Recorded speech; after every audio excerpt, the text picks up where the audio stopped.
Shalom, shalom, povo de Deus. Eita glória! E estamos aí começando aqui mais um culto da Church do Alto, hein? E hoje, gente do céu, amigo do coração está aqui com a gente, hein? Pastor Dorival, hein? Gente, hein? Já vai pegando esse link aí, né? Já estou até pegando aqui o meu aqui também. Aqui tudo a gente faz ao vivo, viu, Pastor Dorival? É ao vivo, né? Glória a Deus. Seja bem-vindo, pastor. Muito bom estarmos juntos aqui para um tempo de fé, ousadia, aprendermos sobre milagres. Irmãos, então bora para o culto? Bora cultuar a Deus? Deus tem uma palavra para você nessa noite, amém? Levante suas mãos aí se você puder, não for atrapalhar você aí, né? Então você adora o Senhor Jesus Cristo, né? E não é para você ficar desconectado fazendo outras coisas, não. Presta atenção e vamos estar juntos, vamos louvar a Deus nesse instante, amém? Pai, em nome de Jesus eu quero te agradecer por esse momento juntos aqui. Obrigado, ó Deus, pela vida do pastor Dorival, que pode estar aqui conosco. Ó Deus, abençoamos a ele, ó Deus, seu ministério, sua família, sua igreja. Ó Deus, obrigado por quem está chegando aqui nesta hora. Ó Deus, nos abençoe, nos ensine a tua palavra. Ó Deus, e faça milagres na nossa vida nessa noite. É a nossa oração em nome de Jesus. Amém, amém e amém. E nós queremos agora ouvir a palavra do Senhor, né? Porque nós nos reunimos aqui para adorarmos a Deus e para ouvirmos essa palavra e o que Deus plantou no coração do servo dele que aqui está. Pastor, seja bem-vindo. Este povo que está aqui, com certeza muitas ovelhinhas suas queridas, e os irmãos da church aqui e outros amigos que estão aqui comentando, e você pode trazer essa palavra para nós nesse instante, amém? Pode ficar à vontade aí, tá bom? Amém, queridos. Graça e paz a todos, né? Primeiramente aqui agradecer ao meu querido amigo pastor Júlio, que tem sido uma bênção na minha vida aí, companheiro de longa data, né? Também a pastora Denise, né? A minha esposa mandou um beijo para vocês, né? E antes, deixa eu me apresentar, eu sou o pastor Dorival, da Comunidade Cristã Graça do Alto, e marido da pastora Miriam, pai da Bruna Raquel, do Bruno, do Júnior, né? E duas netas, a Rebeca e a Luísa. E vem mais um, que é o José, vai vindo o Júnior agora, o José. Esse aí é o da promessa, vai ter o nome do vô, José Cabral, né? E provavelmente vai nascer em junho também, mesmo mês que eu faço aniversário, que o pai faz aniversário, que o irmão faz aniversário. Né? E, sério. Nossa, mês de junho é fechado lá para a festa. Agradecer também a todas as pessoas que estão nos acompanhando aí pelo YouTube, né? Os irmãos estão nos acompanhando aí online aí, da nossa igreja, da Comunidade Cristã Graça do Alto, a família do Alto, a família Church do Alto. Obrigado a todos, né? E venho aqui nessa noite, a convite do pastor Júlio, para trazer uma palavra para vocês, uma palavra que, com certeza, ele me disse assim, uma palavra de fé. E nessa época tão conturbada que nós estamos vivendo, nesse momento tão difícil, né?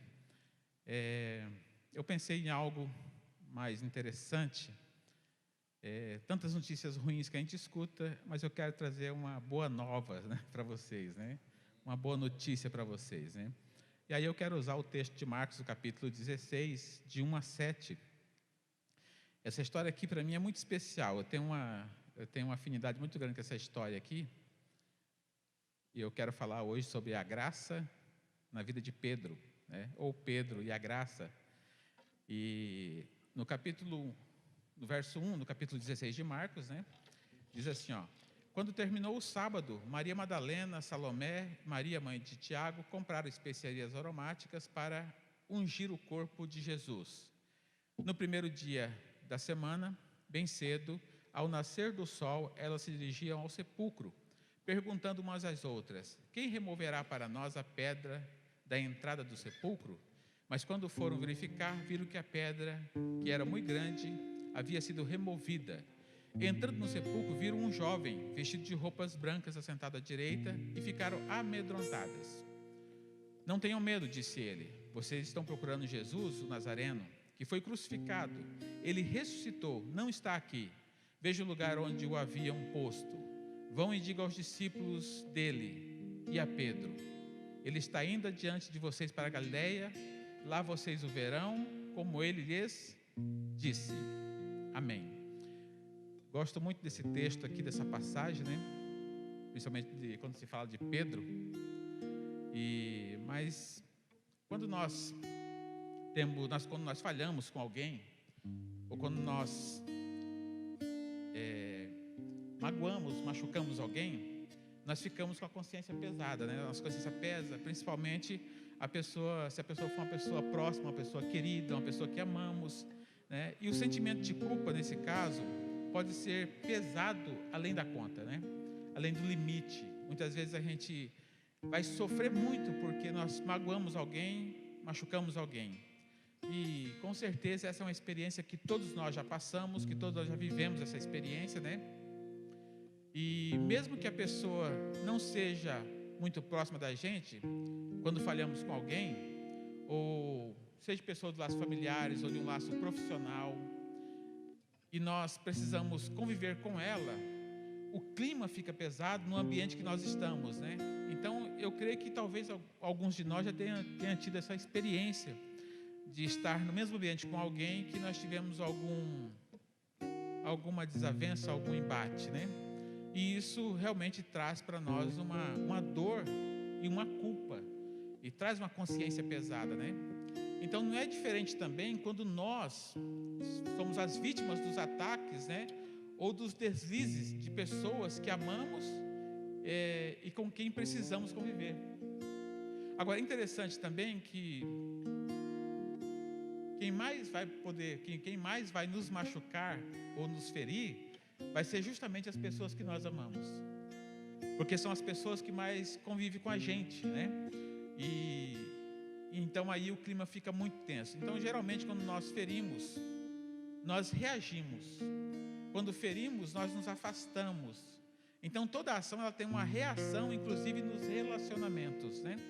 Então, quando eu falho com alguém, geralmente nós procuramos nos afastar dessa pessoa, porque o clima ficou tenso, o clima ficou pesado, né? Então, eu quero falar com vocês essa noite sobre a reação da graça de Deus na vida de Pedro. Pedro aqui, ele tinha negado Jesus 3 vezes. Nega Jesus, né? Ele falha com o Senhor, mas quando a gente olha para o texto de Lucas 22:31, a gente começa a perceber que essa experiência de Pedro, Jesus já esperava isso de Pedro. Está lá em Lucas, né, capítulo 22:31, onde ele diz assim: Simão, Simão, eis que Satanás vos reclamou para vos peneirar como trigo. Eu, porém, roguei por ti, para que tua fé não desfaleça. Tu, pois, quando te converteres, fortalece teus irmãos. Ele, porém, respondeu: Senhor, estou pronto a ir contigo, tanto para a prisão, como para a morte. Mas Jesus lhe disse: Afirmo-te, Pedro, que hoje 3 vezes negarás que me conheces, antes que o galo cante. Então aqui, Jesus já começa a mostrar a trilha da queda de Pedro. Já está apontando para a trilha, né? Mostrando: olha, Pedro, eu espero isso de você, isso vai acontecer, né, antes que o galo cante. E é interessante que o texto vai dizer assim que olha, Simão, o Satanás, ele reclamou, ou ele pediu, ele quer peneirar, né, você como trigo. Mas eu roguei. E é interessante que Jesus, ele roga aqui ao Pai para que a fé dele não desfaleça, não para que ele não seja peneirado, porque ele foi peneirado. Quando ele nega Jesus aqui, ele passa pela peneira. Ele é sacudido aqui nesse momento, né? Então aqui nós vimos aqui então a trilha da queda de Pedro, né? Mas em Lucas 22:54 diz assim, ó: Então prenderam Jesus e levaram-no para a casa do sumo sacerdote. Pedro o seguia à distância, mas quando acenderam um fogo no meio do pátio e se sentaram ali ao redor dele, Pedro sentou-se com eles. Uma criada ouviu ali a luz do fogo, olhou fixamente para ele e disse: Esse homem estava com ele. Mas ele negou: Mulher, não o conheço. E pouco depois um homem o viu e disse: Você também é um deles. E ele disse: Homem, não sou. Cerca de 1 hora mais tarde, outro afirmou: Certamente este homem estava com ele, pois é galileu. Pedro respondeu: Homem, não sei do que você está falando. Falando ele ainda, quando o galo cantou, e o Senhor voltou-se e olhou diretamente para Pedro. Então Pedro se lembrou da palavra que o Senhor lhe tinha dito: Antes que o galo cante, hoje você me negará 3 vezes. Saindo dali, Pedro chorou amargamente. Esse texto aqui é bem interessante porque quando Pedro nega Jesus, ele está acompanhando Jesus de longe, e quando ele fala pela 3ª vez que ele não conhece Jesus e o galo canta, ele olha para Jesus e Jesus está olhando diretamente para ele. E quando ele olha para Jesus, ele entende o que ele acabou de fazer, né? O que ele acabou qual foi a sua atitude naquele momento. E aí então ele sai e chora amargamente. Então, diante desse fato, como seria a reação de Jesus ao se encontrar com Pedro após a ressurreição? Imagine, né, a cabeça de Pedro agora, como que está a angústia do seu coração, a vergonha dentro da sua alma. Ele está completamente agora entristecido porque ele falhou com alguém que ele amava. Ele pisou na bola com alguém que ele amava. Então, uma das coisas que eu trabalho bastante na minha igreja, a questão da lei do Velho Testamento. E Pedro, como um bom judeu, ele tinha esse conceito da lei. E aonde a lei, né, você não admite você errar, não permite você errar, você tem que ser correto 100%. Então, entra esse sentimento de culpa terrível. E aí Pedro, ele não se permite errar e nem admite errar. E Pedro, então, ele chora amargamente. E a sua cabeça agora não para, os pensamentos agora não param, se torna um turbilhão, uma tempestade na sua mente. Sabe aquele momento que você quer parar de pensar em um certo determinado problema, em uma situação, e você não consegue, e ali então a cabeça parece que está funcionando como uma maquininha. E Pedro então passa, acho que creio que na sexta para sábado, sábado para domingo, ele não conseguiu dormir, porque com certeza essa culpa que ele teve estava corroendo ele por dentro e ele não conseguia dormir. E ele então está aqui num tremendo desespero, né? E é muito interessante essa história de Pedro. E eu falei que ele não se permite errar. Não me interprete errado, mas a graça de Jesus nos permite errar. Nos permite errar. Não no sentido, né, de que nós podemos cometer os erros constantes. Não, um acidente de percurso, né? A gente sabe que nós somos pessoas falhas, que falhamos, que erramos. Temos a natureza humana. Jesus esperava isso de Pedro, né? Mas ele não se permite cometer nenhum erro, né? E é esse fato que nós precisamos entender. E agora, como que o Senhor Jesus vai reagir ou reagiria, né? E o que ele diria a Pedro nesse momento tão terrível para Pedro, né?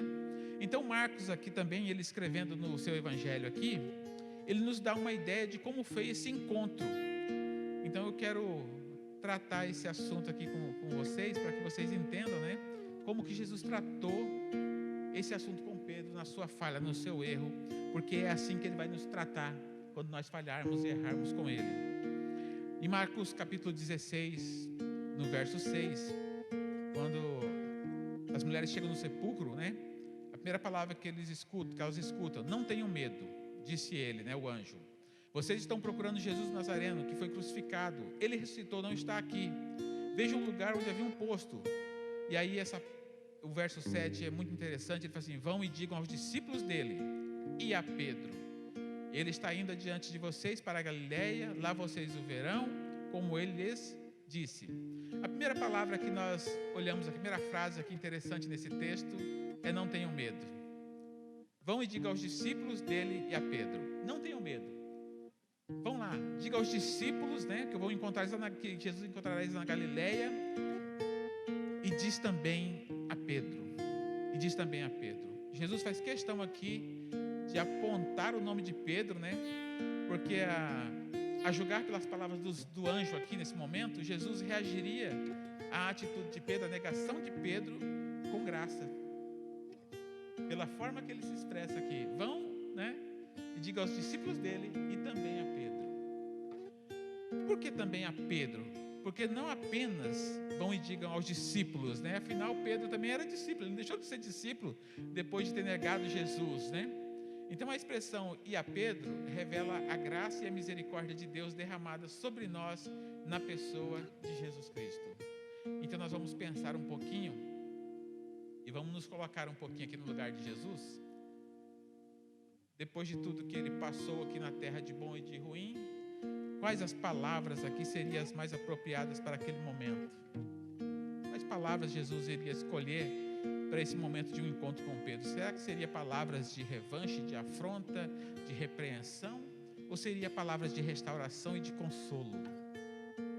aqui nós começamos a ver a característica de Jesus, né? Que não trabalha como nós trabalhamos. Se fosse eu e você no lugar de Jesus, após a ressurreição, talvez nós tivéssemos dito coisas totalmente diferentes do que Jesus disse a Pedro. Talvez tivéssemos dito palavras de repreensão a Pedro. Talvez nós teríamos repreendidos, né? Vão, digam a Pilatos, digam a Herodes, digam a Caifás, a Anás, aos fariseus, às autoridades. Digam aos soldados e à multidão que me feriram com pancadas, com palavras. Digam, né, aos que a mim se opuseram. Digam que eu venci a morte, que eu ressuscitei.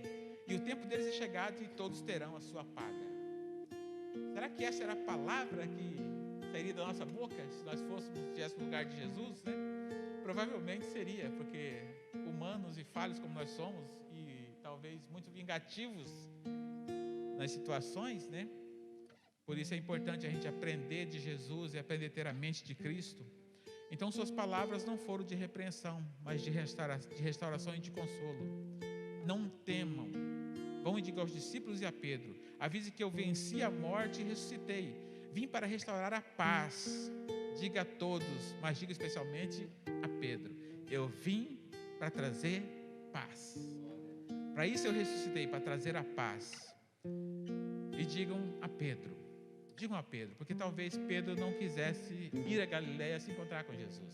Talvez na mente dele, ele falou, não teria como eu chegar até Jesus e me aproximar dele, porque com certeza eu não serei bem recebido. Talvez isso na cabeça de Pedro. É tão interessante quando eles correm para o túmulo, né? Diz que o João correu primeiro, ele correu primeiro que João para ir para o túmulo, quando ele ficou sabendo da ressurreição. E Pedro, ele vai depois. Ele sai primeiro, João sai depois. E no meio do caminho, João passa por ele. Será que no meio do caminho a consciência pesou um pouquinho? E ele lembrou que tinha negado Jesus? E as passadas dele ficaram menores? Né? E ele começou a recuar um pouquinho? E eu costumo dizer o seguinte: que quando nós caímos nos braços da graça. Então, quando nós falhamos, corra para os braços de Jesus. Mas corra com vontade, corra com ímpeto. Faça como o pastor Júlio, corra. O pastor Júlio tem corrido bastante, né? Praticado bastante esporte que corrido. Então, isso tem sido uma bênção, né? Então, Jesus, ao enfatizar o nome de Pedro e destacá-lo ao tratar com carinho a situação do apóstolo caído, está nos dando uma belíssima lição de amor, né? Mostrando o amor, né? Mas a maior prova de amor que Deus nos dá está lá em Romanos 5,8. Mas Deus prova o seu próprio amor para conosco pelo fato de ter Cristo morrido por nós, sendo nós ainda pecadores. A sua mensagem é de esperança para o pecador perdido. Então, quando ele morre na cruz, ele prova o seu amor. A maior expressão de amor na cruz do Calvário está lá. Mas essa história aqui mostra uma expressão de amor na prática. Jesus praticando essa com uma pessoa que o ofendeu diretamente, né? Muitos caíram, muitos traíram, muitos negaram, tanto em palavras como em atitudes, né? E se você está no pó ou com consciência pesada por ter pecado contra alguém, contra Deus, em Jesus você pode encontrar a graça. Você encontra a graça, você encontra o perdão, você encontra a restauração, você encontra o consolo. Você não vai encontrar em Jesus a rejeição. Essa palavra você não vai encontrar nele, porque Deus, ele é amor. E quando se falamos que Deus é amor, isso é a essência de Deus, é a essência dele. Não é só uma palavrinha bonita, não, é a essência de Deus, ele é amor, né? Então os homens costumam reagir às afrontas com raiva, com revolta, com desprezo, com maldade, mas o Senhor reage nos buscando com sua graça. E nós não buscamos a Deus. Uma coisa que nós precisamos entender é isso, que nós não buscamos a Deus. Ele nos buscou e nos encontrou. Ele desceu do céu e veio ao nosso encontro, nos buscou e nos encontrou. E a canção que o nosso irmão cantou agora há pouco aqui, né? Eu quero ser achado em Jesus. Nós somos achados, nós estamos nele, né? Então ele nos buscou e nos encontrou, nós já estamos nele. Então o Senhor nos buscou, né? Então nós podemos sempre entender e sempre confiar no Senhor, que ele nos buscou e nós estamos assentados com ele à direita de Deus Pai. Estamos assentados, essa é a nossa posição em Cristo. Eu estou assentado com Cristo, nós estamos assentados com Cristo, essa é a nossa posição. Porque muitas vezes a religião diz o seguinte, que nós temos que caminhar, permanecer para ser, né? Mas o cristianismo diz ao contrário. Nós somos filhos, estamos assentados com Cristo. Por isso eu posso caminhar e permanecer. É diferente, eu estou em Cristo Jesus, né? Então foi isso que ele quis dizer quando afirmou: não temam, vão e digam aos discípulos e a Pedro. E essas são as verdades maravilhosas sobre a graça de Deus em Jesus Cristo. Quando Jesus mandou que dissesse aos discípulos e a Pedro, o Senhor estava buscando Pedro. A graça nos busca e nos atrai. É tão interessante isso, porque é um favor imerecido, e Deus ele prova esse amor por nós, porque nós éramos pecadores e Cristo morreu por nós. Então essa graça ela nos atrai, nós ficamos atraídos por esse amor, né? Que não nos cobrou nada, nada eu posso fazer para conquistar a minha filiação, para conquistar a minha salvação pelos meus pecados. Nada eu poderia fazer, a não ser crer em Jesus, a não ser crer. Então a graça nos atrai. Então essas palavras são maravilhosas, né? E apesar de ter negado o Senhor de uma forma cínica, né? Não o conheço, covarde, compulsiva, né? Pois ele temeu pela própria vida, ele negou 3 vezes. Então Pedro, ao ouvir o nome dele destacado dos demais discípulos, saindo dos lábios das mulheres que levaram o recado dos anjos, né? Percebeu que é sempre possível permanecer na graça, mesmo depois de ter errado, porque a graça ela não te dá uma segunda chance. Eu falo isso na minha igreja direto. A graça não te dá uma segunda chance, porque quando você cai dentro da graça, você cai nos braços da graça. Então nós permanecemos, nós caímos, levantamos e prosseguimos, porque muitas vezes as pessoas têm a ideia de que nós caímos e temos que começar tudo de novo. Não, a graça nos permite que nós erramos, mas levantemos onde nós caímos e prosseguimos e continuamos. Então para mim a graça não dá segunda chance, né? Nós vivemos a graça, nós estamos unidos com Cristo nessa graça maravilhosa, né? Então permanecer na graça não depende do que fazemos, do que sentimos, nem do que os outros pensam a nosso respeito. Permanecer na graça de Deus é possível por causa do que Cristo fez na cruz do Calvário. Foi a morte de Cristo na cruz que nos conquistou e nos fez filhos, né? E nós somos agora herdeiros de uma eternidade com Cristo, por Cristo Jesus. Quando Jesus viu Pedro chorando, arrependido, levantando-se e saindo do meio da roda dos escarnecedores, ele da casa de Caifás, o perdão já estava sobre ele. É interessante isso, nós começamos a analisar isso. O perdão já estava sobre ele, mesmo que ainda Cristo não tinha ainda trazido a revelação da graça na cruz do Calvário.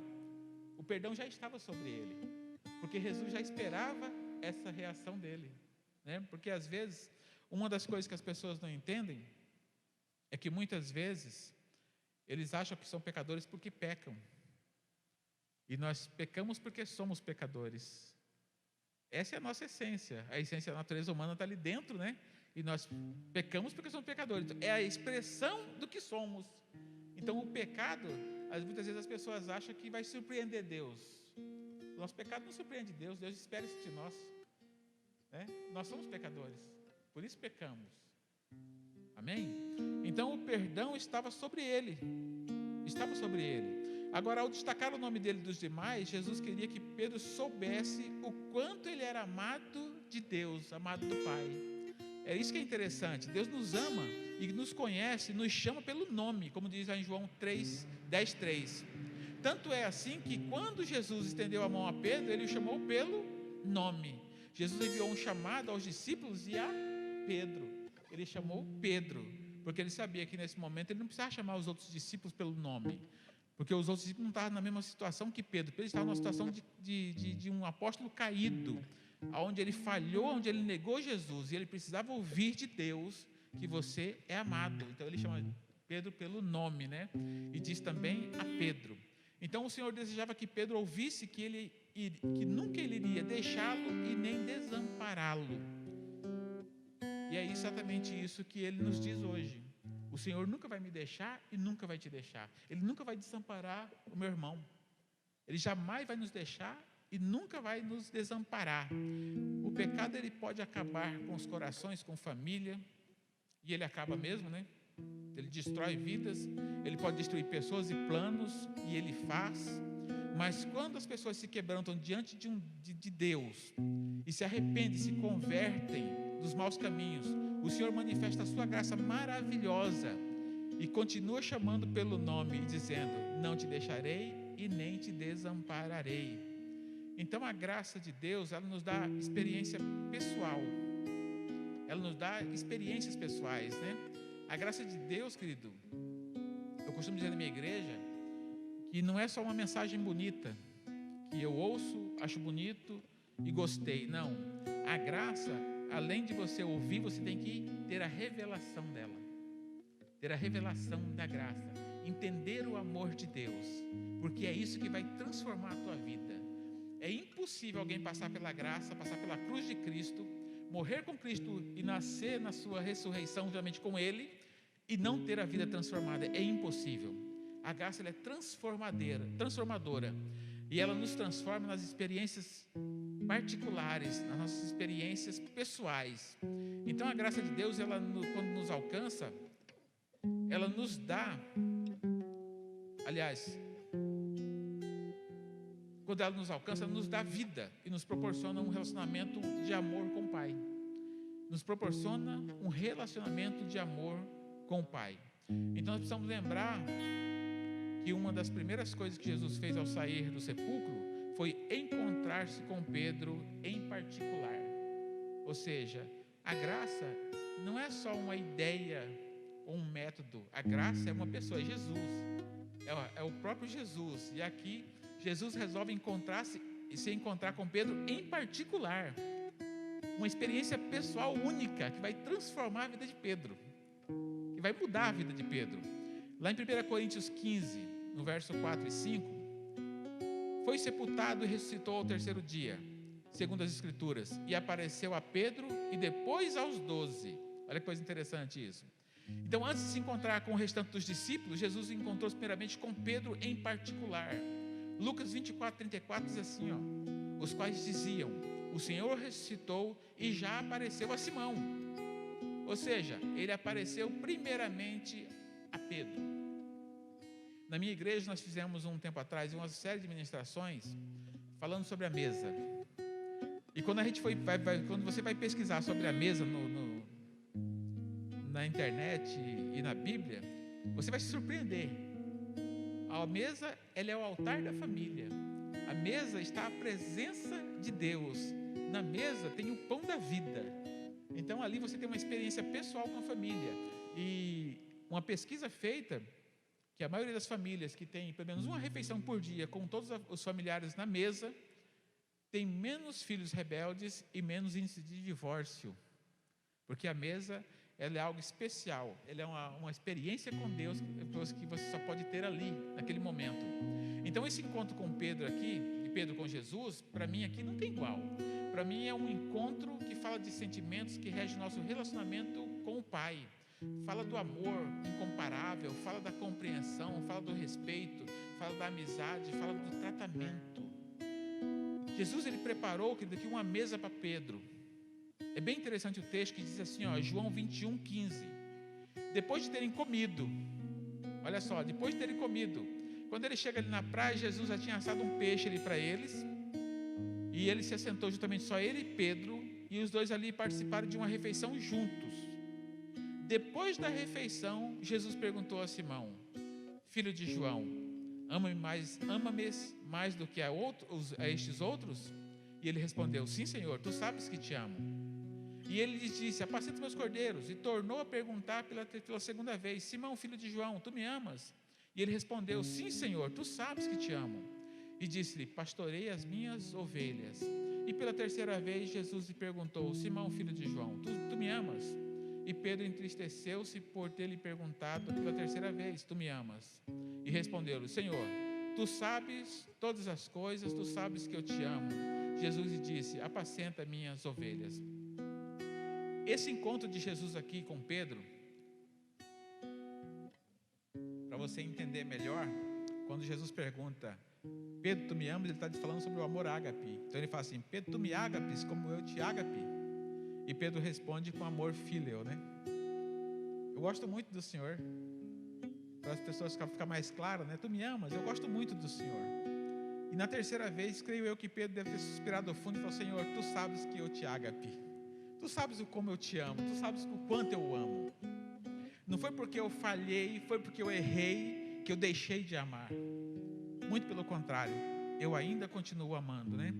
Então, o que eu acho interessante nesse momento aqui é que Pedro esperava que Jesus tocasse no assunto da negação. E Jesus simplesmente não toca nesse assunto. Por que Jesus não toca nesse assunto? Porque a Bíblia diz assim que na nova aliança, o Senhor perdoaria os nossos pecados e das nossas iniquidades Ele jamais se lembraria. Ele já tinha morrido na cruz do Calvário e Ele jamais iria apontar o dedo para Pedro e acusar o Pedro de ter negado. Mas Pedro, na cabeça de Pedro, ele esperava que ele fosse negado, que ele tocasse nesse assunto.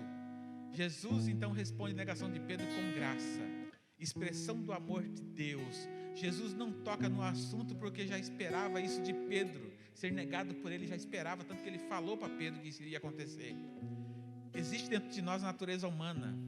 O pecado está no ato, não está no ato, mas está na essência de quem somos, né? Como eu disse, né?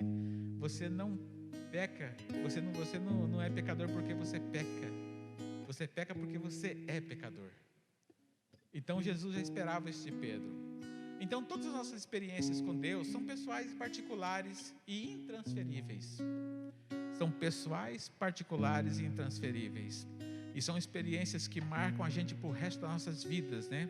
Não são possíveis por causa de fé de outras pessoas, não vem de tradição nem de igreja, não passa de pai para filho, não vem de rituais ou de lugares sagrados, não são distribuídas em massa dentro da igreja, mas sim de um relacionamento íntimo de fé.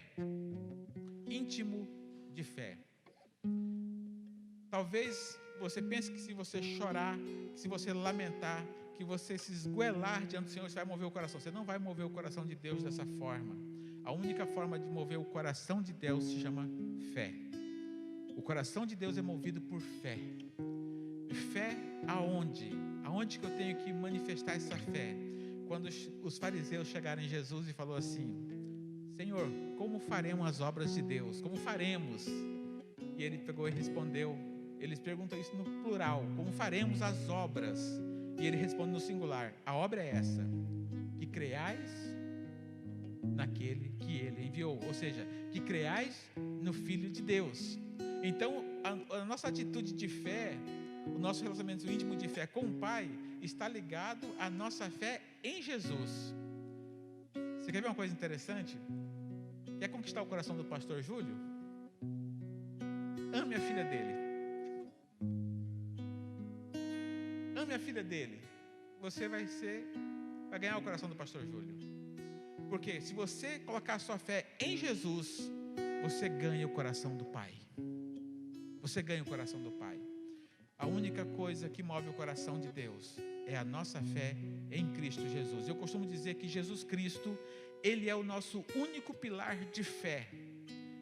A nossa fé não pode estar firmada em nenhum outro lugar, em nenhuma outra pessoa, nem em religião, nem em práticas ou sacrifícios, somente em Jesus. Porque Ele é o caminho, a verdade e a vida, e ninguém vai ao Pai se não for por Ele.